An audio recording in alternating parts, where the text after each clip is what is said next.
25 വന്നു, 26 വരുന്നുണ്ട്. അപ്പോൾ നിങ്ങൾ 2026 നോട്ടിഫിക്കേഷൻ വന്നിട്ട് പ്രിപ്പയർ ചെയ്യാതെ എന്തായാലും നോട്ടിഫിക്കേഷൻ വരും. സോ എത്രയും പെട്ടെന്ന് തന്നെ നിങ്ങളുടെ പ്രിപ്പറേഷൻ നിങ്ങൾ സ്റ്റാർട്ട് ചെയ്യുക.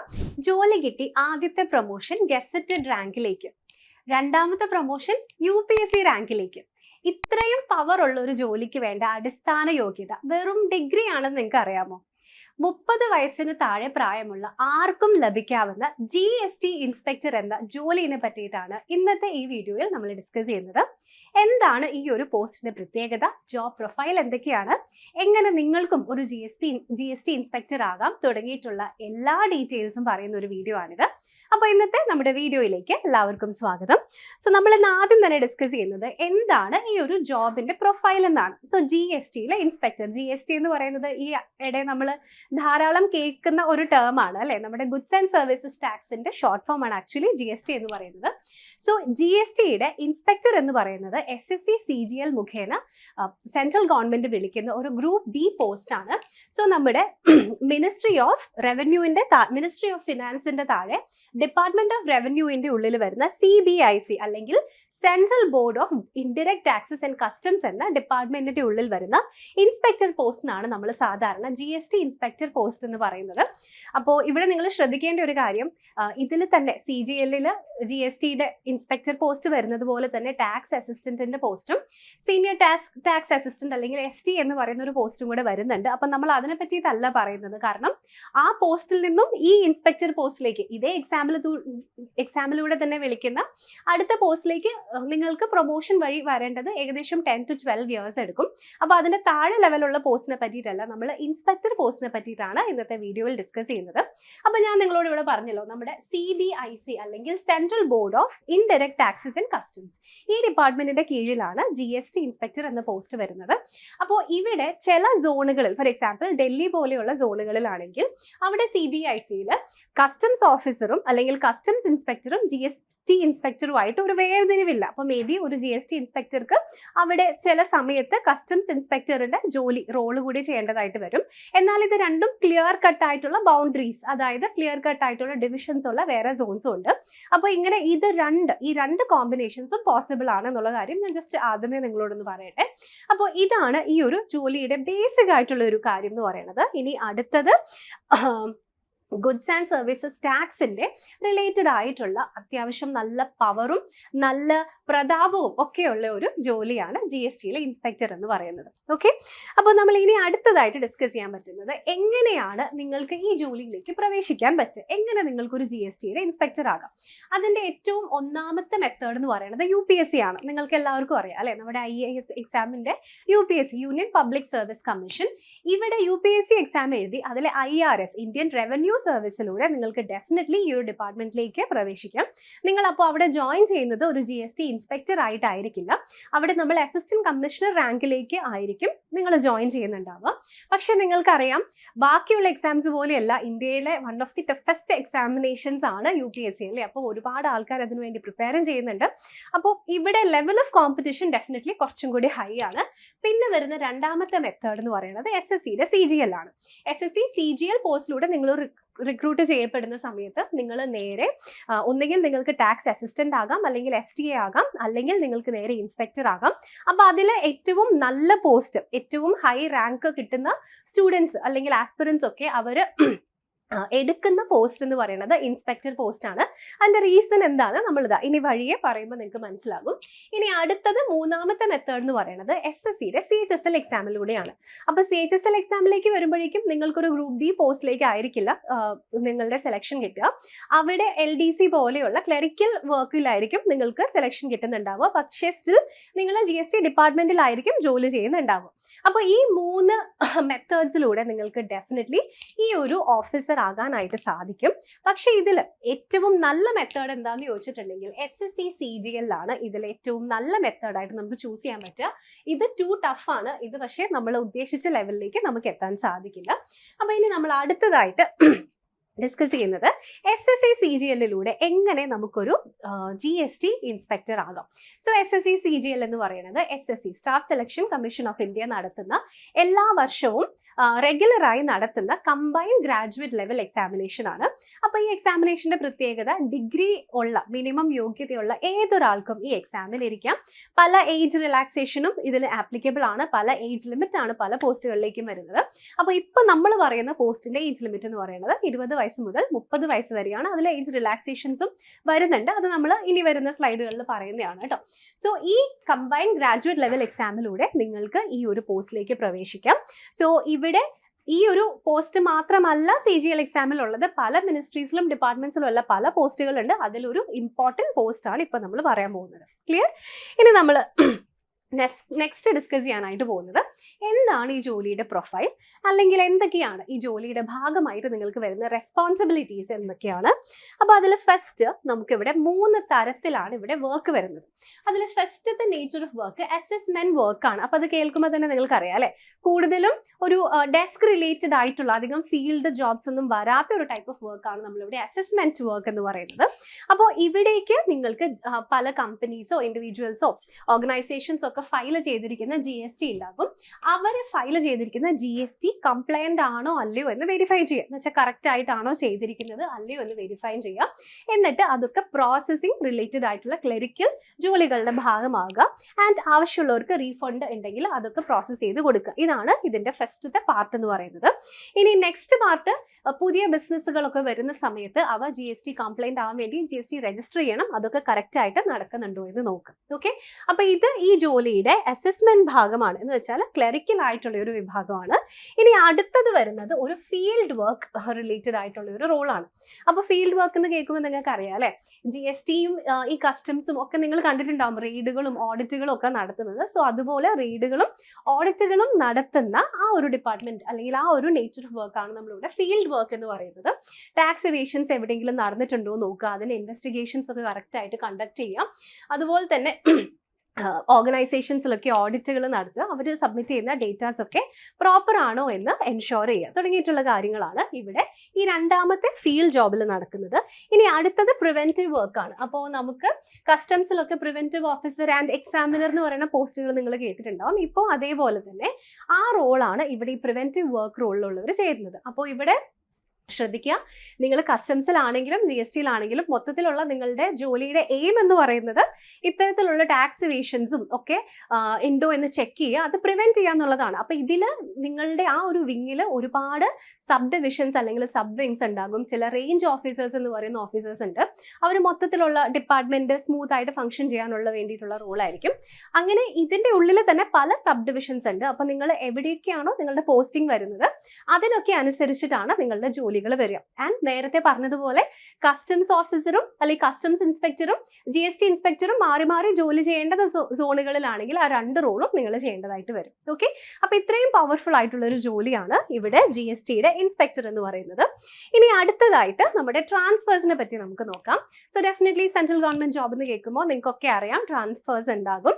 പക്ഷെ നമ്മൾ വിചാരിക്കുന്ന പോലെ ഇന്ത്യയിൽ എവിടെ വേണമെങ്കിലും ജോലി കിട്ടാം എന്നുള്ളത് നിലനിൽക്കെ ഇവിടെ നിന്ന് പോയി അങ്ങനത്തെ ഒരു ട്രാൻസ്ഫർ രീതി അല്ല ഇവിടെ. ആക്ച്വലി നിങ്ങൾക്ക് നിങ്ങളുടെ റിസൾട്ട് വന്നതിന് ശേഷം നിങ്ങളുടെ പോസ്റ്റ് പ്രിഫറൻസ് കൊടുത്തു കഴിഞ്ഞാൽ നിങ്ങൾക്ക് നിങ്ങളുടെ സോണ് പ്രിഫറൻസ് കൊടുക്കാനായിട്ട് വരും. ഫോർ എക്സാമ്പിൾ ഇപ്പോൾ നിങ്ങൾ ഡൽഹി സോൺ ആണ് കൊടുക്കുന്നതെങ്കിൽ നിങ്ങളുടെ മെയിൻ സോൺ എന്ന് പറയുന്നത് അതാണ്. സോ നിങ്ങൾക്ക് മേ ബി ഒരു അസിസ്റ്റന്റ് കമ്മീഷണർ അല്ലെങ്കിൽ ഒരു 2 ലെവൽ പ്രൊമോഷൻ ആകുന്നത് വരെ നിങ്ങൾ അതേ സോണിൽ തന്നെ ആയിരിക്കും. മേ ബി ആ സോണിലെ പല ഓഫീസുകളിലേക്ക് ചിലപ്പം നിങ്ങൾക്ക് ട്രാൻസ്ഫർ വന്നിരിക്കാം. ബട്ട് സ്റ്റിൽ നിങ്ങൾക്കൊരു out of the zone out of the zone transfer വരണമെന്നുണ്ടെങ്കിൽ നിങ്ങൾക്ക് അവിടെ ആ പ്രൊമോഷൻ കൂടി വന്നിട്ടുണ്ടാകണം. ഓക്കെ, സോ നോർമലി പ്രൊമോഷൻസിന് ശേഷമാണ് ഇങ്ങനെ വരിക. ആൻഡ് മെയിൻ സിറ്റീസിലേക്കൊക്കെ ആയിരിക്കും നിങ്ങളുടെ ട്രാൻസ്ഫേഴ്സ് വരുന്നുണ്ടാവുക. ഇനി നമ്മുടെ പ്രൊമോഷൻസിനെ പറ്റി നമുക്ക് നോക്കാം. സോ ഇവിടെ ഞാൻ പറഞ്ഞല്ലോ, നിങ്ങൾ ജോയിൻ ചെയ്യുന്നത് GSTയുടെ ഇൻസ്പെക്ടർ ആയിട്ടായിരിക്കും. സോ ഈ GST ഇൻസ്പെക്ടർ ആവുന്നതിന് മുൻപ് വരുന്ന 2 പോസ്റ്റുകളാണ്.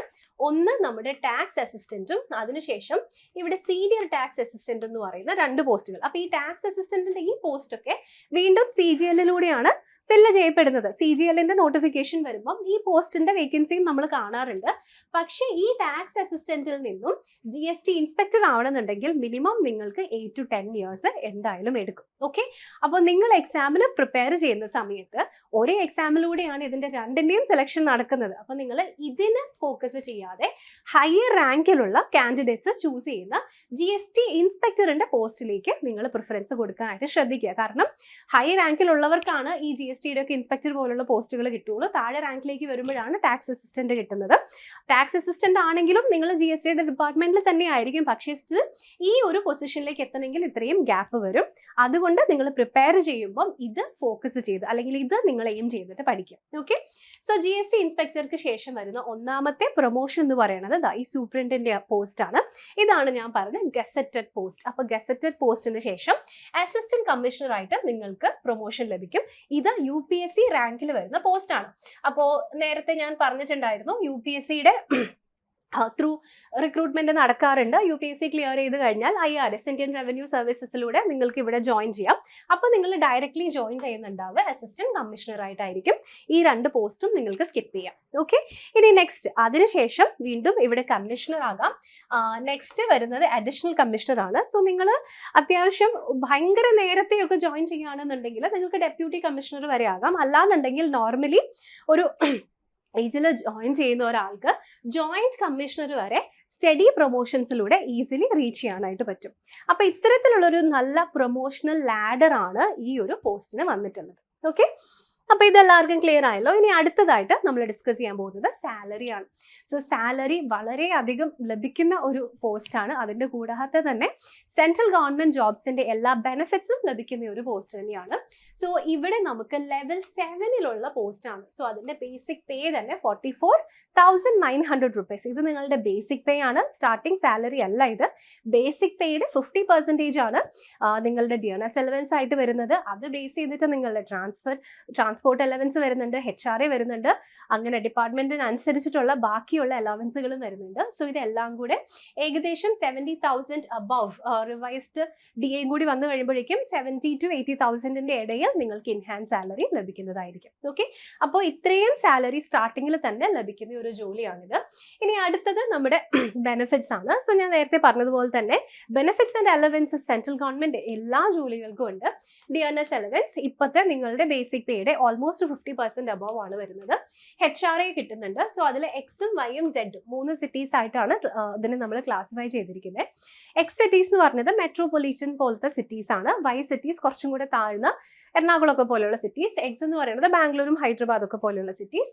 സെഡ് എന്ന് പറയുന്നത് ചെറിയ ചെറിയ ടൗണുകളാണ്. അപ്പോൾ ഇതിൽ നിങ്ങൾക്ക് പോസ്റ്റിംഗ് കൂടുതലും എക്സിലും വൈയിലും ആയിരിക്കും വരിക. ട്രാൻസ്പോർട്ട് അലവൻസും കിട്ടും. അതിൻ്റെ കൂടെ തന്നെ യൂണിഫോം അലവൻസും ഉണ്ട്.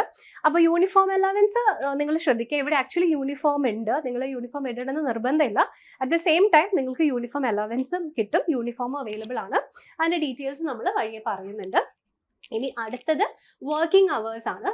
സോ ഇവിടെ വർക്കിംഗ് അവേഴ്സ് നോക്കിയിട്ടുണ്ടെങ്കിൽ നിങ്ങൾ ഏത് പ്രൊഫൈലിലാണോ ഇരിക്കുന്നത്, ഫോർ എക്സാമ്പിൾ നിങ്ങൾ അസസ്മെന്റ് സെക്ഷനിൽ ഇരിക്കുന്ന ഒരാളാണ് എന്നുണ്ടെങ്കിൽ, അല്ലെങ്കിൽ അവിടെയാണ് നിങ്ങൾക്ക് അപ്പോഴത്തെ ഡ്യൂട്ടി എങ്കിൽ അവിടെ കംപ്ലീറ്റ്ലി ഒരു ക്ലറിക്കൽ ആയിട്ടുള്ള ജോലിയായിരിക്കും നിങ്ങൾ ചെയ്യുന്നുണ്ടാവുക. അതേസമയം ഫീൽഡ് ഡ്യൂട്ടീസ് വരുന്ന സമയത്ത് നിങ്ങൾ പുറത്തും പോകേണ്ടതായിട്ട് വരും. പക്ഷേ സ്റ്റിൽ ഇതൊരു ഗവൺമെന്റ് ജോബ് ആയതുകൊണ്ട് തന്നെ നല്ലൊരു വർക്ക് ലൈഫ് ബാലൻസ് നിങ്ങൾക്ക് എടുക്കാൻ പറ്റും. കാരണം അത്യാവശ്യം നല്ല രീതിയിലുള്ള ലീവ്സും ഹോളിഡേയ്സ് ഒക്കെ നിങ്ങൾക്ക് ലഭിക്കുന്നതാണ്. ഇനി വീണ്ടും ഇവർക്ക് യൂണിഫോം ഉണ്ട്. GST ഇൻസ്പെക്ടേഴ്സിന് ആക്ച്വലി കാക്കി യൂണിഫോം ഉണ്ട്. ഒരു 3 stars ഒക്കെ ഷോൾഡറിൽ വരുന്ന യൂണിഫോം ആണ് ഉള്ളത്. പക്ഷെ അങ്ങനെ ആരും ഇടാറില്ല. പക്ഷേ സ്റ്റിൽ ഡെഫിനറ്റ്ലി നിങ്ങൾക്ക് ഇടണം എന്നുണ്ടെങ്കിൽ ഇടാം. സ്പെഷ്യൽ ഒക്കേഷനും മീറ്റിംഗ്സിനൊക്കെ ഓഫീസേഴ്സ് ഇടാറുണ്ട്. ഇനി ട്രാൻസ്ഫേഴ്സ് ഞാൻ നേരത്തെ പറഞ്ഞല്ലോ, ഇവിടെ നിങ്ങളുടെ സോൺ ബേസ്ഡ് ആയിട്ടായിരിക്കും നിങ്ങളുടെ ട്രാൻസ്ഫേഴ്സ് വരുന്നത്. ഓക്കെ, ഇനി നെക്സ്റ്റ് ഫീമെയിൽ കാൻഡിഡേറ്റ്സിന് ഈ ജോലി എങ്ങനെ ഉണ്ടാവും? സോ ഡെഫിനറ്റ്ലി നല്ല വർക്ക് ലൈഫ് ബാലൻസ് കൊണ്ടുപോകാൻ പറ്റുന്ന ഒരു ജോലിയാണ്. അതുപോലെ തന്നെ നല്ല റെസ്പോൺസിബിലിറ്റി ഉണ്ട്. യെസ്, അതിൻ്റെ കൂടെ തന്നെ ഹൈലി പവർഫുൾ ആയിട്ടുള്ള ഒരു പോസ്റ്റ് കൂടിയാണ്. സോ ഡെഫിനറ്റ്ലി വിമൻ കാൻഡിഡേറ്റ്സിന് ഇത് മാനേജബിൾ ആയിട്ടുള്ളൊരു ജോലിയാണ്. ആൻഡ് ഈ ഒരു ജോലിക്ക് സെലക്ഷൻ പ്രോസസ്സിൽ ഫിസിക്കൽ റിക്വയർമെൻറ്റ്സ് വരുന്നുണ്ട്. പക്ഷേ അതും ഒരുപാട് ആർമിയുടെ ഒക്കെ റിക്രൂട്ട്മെൻറ്റ് പോലെ അത്രയും ഹൈ സ്റ്റാൻഡേർഡ് ബേസ്ഡ് ആയിട്ടുള്ള റിക്രൂട്ട്മെൻ്റ് ഒന്നും അല്ല. സോ നോർമൽ ഫിസിക്കൽ സ്റ്റാൻഡേർഡ്സ് തന്നെയാണ്. അത് നമ്മൾ പറയുമ്പോൾ നിങ്ങൾക്ക് മനസ്സിലാകും. സോ അതും വിമൻ കാൻഡിഡേറ്റ്സിനും ഈസിലി മാനേജ് ചെയ്യാൻ പറ്റുന്ന ഒരു ജോലി തന്നെയാണ്. അപ്പോൾ ഇത്രയും ഈ ജോലിനെ പറ്റിയൊക്കെ മനസ്സിലായി. ചിലപ്പോൾ ഇപ്പോൾ നിങ്ങൾ ചിന്തിക്കുന്നുണ്ടാവും ഇതൊക്കെ ശരി, എങ്ങനെ ഈ ജോലിയിൽ നമുക്ക് ജോയിൻ ചെയ്യാൻ പറ്റുന്നതാണ് അല്ലേ? അപ്പോൾ എങ്ങനെയാണ് ഒരു GST ഇൻസ്പെക്ടർ ഏതൊരു ഡിഗ്രിക്കാരനും അല്ലെങ്കിൽ ഡിഗ്രിക്കാരിക്കും ആകാൻ പറ്റുക, അതാണ് ഇനി നമ്മൾ ഡിസ്കസ് ചെയ്യാൻ പോകുന്നത്. അപ്പോൾ അതിൽ നമുക്ക് ഫസ്റ്റ് ചെയ്യേണ്ട കാര്യം SSC CGL എക്സാം നിങ്ങൾ എഴുതുക എന്നുള്ളതാണ്. ഓക്കെ, SSC CGL നേരത്തെ പറഞ്ഞതുപോലെ കമ്പൈൻഡ് ഗ്രാജുവേറ്റ് ലെവൽ എക്സാമിനേഷൻ ആണ്. ഒരു ബാച്ചിലേഴ്സ് ഡിഗ്രി ഉള്ള ഏതൊരാൾക്കും, റെക്കഗ്നൈസ്ഡ് ആയിട്ടുള്ള ഒരു യൂണിവേഴ്സിറ്റിയിൽ നിന്നും ബാച്ചിലേഴ്സ് ഡിഗ്രി ഉള്ള ഏതൊരാൾക്കും ഈ എക്സാമിന് അപ്ലൈ ചെയ്യാനായിട്ട് പറ്റും. 20 മുതൽ 30 വയസ്സ് വരെയാണ് ഇവിടെ പ്രായപരിധി വരുന്നത്. പക്ഷേ അറ്റ് ദ സെയിം ടൈം ഇവിടെ റിലാക്സേഷൻ ബാധകമാണ്. ഫോർ എക്സാമ്പിൾ ഇപ്പോൾ പറഞ്ഞിരിക്കുന്നതിൽ ജനറൽ കാൻഡിഡേറ്റ്സിനുള്ള പ്രായപരിധിയാണിത്. OBC കാൻഡിഡേറ്റ് ആണ് നിങ്ങളെങ്കിൽ നിങ്ങൾക്ക് അവിടെ 3 വർഷത്തെ റിലാക്സേഷൻ ക്ലെയിം ചെയ്യാൻ പറ്റും. ആൻഡ് നിങ്ങൾ SC അല്ലെങ്കിൽ ST കാൻഡിഡേറ്റ് ആണെങ്കിൽ അവിടെ 10 വർഷത്തെ റിലാക്സേഷൻ ക്ലെയിം ചെയ്യാനായിട്ട് പറ്റും. ആൻഡ് പേഴ്സൺസ് വിത്ത് ഡിസബിലിറ്റീസ് അങ്ങനെയുള്ളവരാണെന്നുണ്ടെങ്കിൽ 10 വർഷത്തെ അല്ല, ഇത് 5 വർഷത്തെ, മറ്റേത് 10 വർഷത്തെ റിലാക്സേഷൻ കിട്ടും. ഇവിടെ ഞാനത് മെൻഷൻ ചെയ്തിട്ടുണ്ട്. ഇനി നെക്സ്റ്റ് നമുക്ക് പറയാനുള്ളത് എക്സാമിന്റെ സ്ട്രക്ചർ ആണ്. സോ CGL എക്സാം ആണെന്ന് പറഞ്ഞു. സോ CGL എക്സാമിൽ 2 tiers അല്ലെങ്കിൽ 2 ലെവൽസ് ആണുള്ളത്. ഒന്ന് നമ്മുടെ Tier 1 എക്സാമും അടുത്തത് Tier 2 എക്സാമും. ഈ 2 എക്സാംസും നമ്മൾ കംപ്ലീറ്റ്ലി ഓൺലൈനായിട്ട് മൾട്ടിപ്പിൾ ചോയ്സസിലൂടെ നടത്തുന്ന എക്സാമിനേഷൻസ് ആണ്. എന്ന് വെച്ചിട്ടുണ്ടെങ്കിൽ ഇവിടെ നിങ്ങൾക്ക് ഒരു ക്വസ്റ്റിനും അതിന് 4 ഉത്തരങ്ങളും തന്നിട്ടുണ്ടാകും. അതിൽ നിന്നും കറക്റ്റ് ആയിട്ടുള്ള ആൻസർ നിങ്ങൾ കണ്ടുപിടിച്ചാൽ മാത്രം മതി. ഡിസ്ക്രിപ്റ്റീവ് പേപ്പേഴ്സോ അങ്ങനെ ഒന്നും തന്നെ ഇവിടെ ആപ്ലിക്കബിൾ അല്ല. ഓക്കെ, അപ്പോൾ Tier 1 എക്സാം പാറ്റേൺ നോക്കുകയാണെങ്കിൽ ഇവിടെ 100 ചോദ്യങ്ങളായിരിക്കും നിങ്ങൾക്ക് ഉണ്ടാവുക. 100 ചോദ്യങ്ങളിൽ നിന്നും 200 മാർക്കിനാണ് നിങ്ങളുടെ എക്സാം നടക്കുന്നത്. ഓക്കെ, സോ അപ്പോൾ ഇവിടെ ശ്രദ്ധിക്കുക, ഒരു ക്വസ്റ്റിന് നമുക്കിവിടെ 2 മാർക്കാണ് വെയിറ്റേജ് വരുന്നത്. അതേസമയം നിങ്ങൾ ഒരു ക്വസ്റ്റിന്റെ ഉത്തരം തെറ്റിച്ചിട്ടുണ്ടെങ്കിൽ അവിടെ 0.5 മാർക്സിന്റെ നെഗറ്റീവ് മാർക്കിങ്ങും വരുന്നതായിരിക്കും. ഓക്കെ, അപ്പോൾ ഈ ഒരു എക്സാമിന് നിങ്ങൾക്ക് എഴുതാനുള്ള സമയം 1 മണിക്കൂറാണ്. ഇവിടെ വരുന്ന സബ്ജക്റ്റുകൾ നോക്കിക്കേ, നമുക്കിവിടെ മാത്സ് ഉണ്ട്, റീസണിംഗ് ഉണ്ട്, English language and general awareness. അപ്പോൾ ഇതിന് 4നും തുല്യ വെയിറ്റേജ് ആണ് Tier 1 എക്സാമിൽ വരുന്നത്. ഇനി നമ്മുടെ Tier 2 എക്സാമിലേക്ക് വരികയാണെങ്കിൽ നമ്മൾ നേരത്തെ കണ്ട മാത്സും റീസണിങ്ങും ഇംഗ്ലീഷ് ലാംഗ്വേജും ആൻഡ് ജനറൽ അവയർനെസ്സും അതേപോലെ ഇവിടെ വന്നിട്ടുണ്ട്. പക്ഷേ നമ്പർ ഓഫ് ക്വസ്റ്റ്യൻസിലും വെയിറ്റേജിലും ചെറിയ ഡിഫറൻസ് വന്നിട്ടുണ്ടെന്ന് മാത്രമേ ഉള്ളൂ. ഓക്കെ, അപ്പോൾ ഇവിടെ വരുന്ന വ്യത്യാസം എന്താണെന്ന് വെച്ചാൽ നേരത്തെ ഒരു ക്വസ്റ്റിന് 2 മാർക്ക് ആയിരുന്നെങ്കിൽ ഇവിടെ ഒരു ക്വസ്റ്റിന് 3 മാർക്കാണ് വെയിറ്റേജ് വരുന്നത്. ആൻഡ് ഇവിടെ നെഗറ്റീവ് മാർക്കിംഗ് 1/3 ആണ്. അപ്പോൾ 1 മാർക്ക് നെഗറ്റീവ് മാർക്കിങ്ങും വരും. ഇതിന് പല സെക്ഷൻസ് ആയിട്ട് ഡിവൈഡ് ചെയ്തിട്ടുണ്ട്. ഫോർ എക്സാമ്പിൾ മാത്സും റീസണിങ്ങും 1 മണിക്കൂറിൽ നിങ്ങൾ തീർക്കണം. നെക്സ്റ്റ് ഇംഗ്ലീഷ് ലാംഗ്വേജും ജനറൽ അവയർനെസ്സും വീണ്ടും 1 മണിക്കൂറിൽ. ഏറ്റവും കൂടുതൽ വെയിറ്റേജ് ഇംഗ്ലീഷിനാണ്. അതിനുശേഷം നമുക്കിവിടെ ഒരു ഡേറ്റ എൻട്രിയുടെ സ്പീഡ് ടെസ്റ്റും പിന്നെ കമ്പ്യൂട്ടർ ആപ്ലിക്കേഷൻസ് ടെസ്റ്റും വരുന്നുണ്ട്. ഇത് രണ്ടും ക്വാളിഫയിങ് നേച്ചറാണ്. എന്ന് വെച്ചാൽ കമ്പ്യൂട്ടർ ആപ്ലിക്കേഷൻ ടെസ്റ്റിൽ നിങ്ങൾക്ക് കിട്ടുന്ന മാർക്ക് ഫൈനൽ മെറിറ്റ് ലിസ്റ്റിലേക്ക് കൂട്ടില്ല, പക്ഷെ നിങ്ങൾ അത് ക്വാളിഫൈ ചെയ്യണം. അതിനെയാണ് നമ്മൾ ക്വാളിഫയിങ് നേച്ചർ എന്ന് പറയുന്നത്. ഓക്കെ, ഇനി അടുത്തതായിട്ട് നമ്മൾ ഡിസ്കസ് ചെയ്യുന്നത് ഫിസിക്കൽ സ്റ്റാൻഡേർഡ്സ് ആണ്. സോ CGL Tier 1ഉം Tier 2ഉം കഴിഞ്ഞാൽ പിന്നെ വരുന്നത് ഫിസിക്കൽ സ്റ്റാൻഡേർഡ് ടെസ്റ്റുകളാണ്. അപ്പോൾ ഈ സ്പെസിഫിക് പോസ്റ്റിന് വേണ്ടിയിട്ടുള്ള കാര്യമാണ്. അതിൽ മെയിൽ കാൻഡിഡേറ്റ്സിന് മിനിമം ഹൈറ്റ് 157 സെന്റിമീറ്റർ ആണ് വേണ്ടത്.